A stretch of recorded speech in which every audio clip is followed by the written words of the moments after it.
हरा भरा मिश्रित जंगल, दलदली वन भूमि, प्राकृतिक जल स्रोत और शिकार की पर्याप्त उपलब्धता से जंगल के राजा बाघ का साम्राज्य बालाघाट में समृद्ध होता जा रहा है।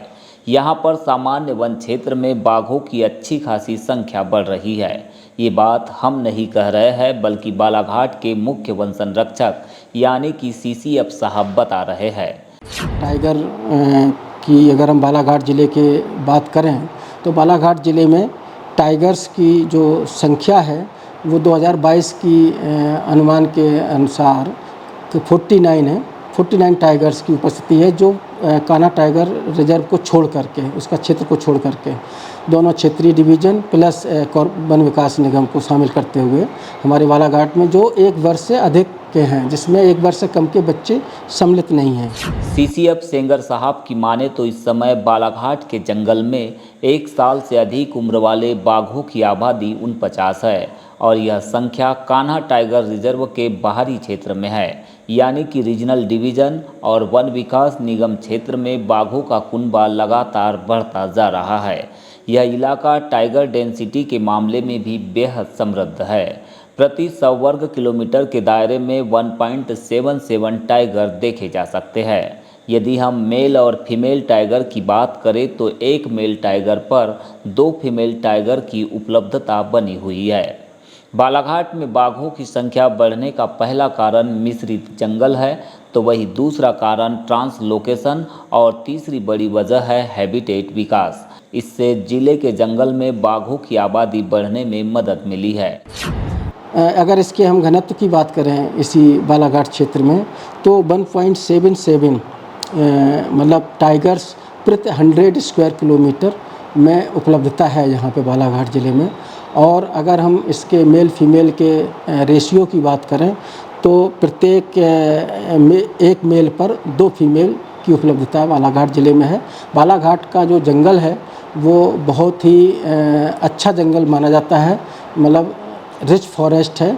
उसका रीज़न है कि यहाँ मिसलेनियस फॉरेस्ट है बालाघाट ज़िले में, और मिश्रित वन जो है वो बायोडाइवर्सिटी पॉइंट ऑफ व्यू से बहुत ही अच्छे माने जाते हैं और जहाँ की बायोडाइवर्सिटी भी बहुत रिच होती है। और ऐसा जो फॉरेस्ट होता है वो वन प्राणियों के लिए बहुत अनुकूल आवास के रूप में माना जाता है।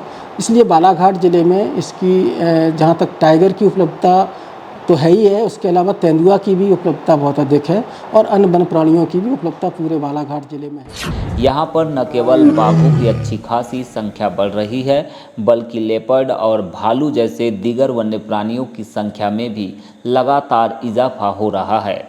विशेषकर लालबर्रा क्षेत्र में स्थित सोनेवानी वन्य प्राणी अनुभव क्षेत्र इस मामले में काफ़ी मददगार साबित हुआ है। लेकिन विडंबना यह है कि कुछ राजनीतिज्ञों और मैंगनीज कारोबारियों के कारण यह इलाका आज भी सेंचुरी में तब्दील नहीं हो पाया है।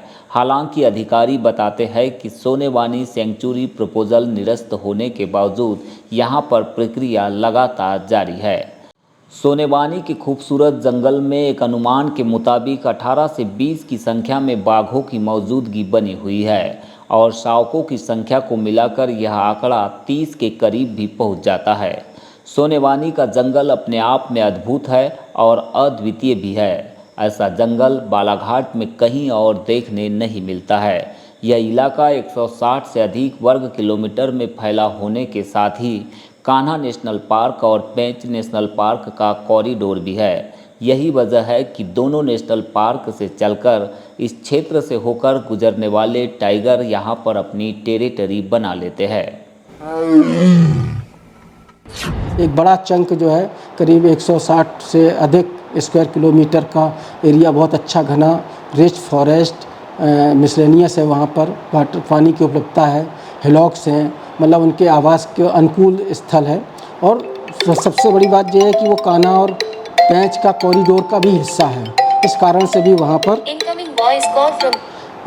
भी वहाँ पर जो है वो टाइगर्स की अनुकूल आवास होने के कारण वहाँ उपलब्धता अधिक है।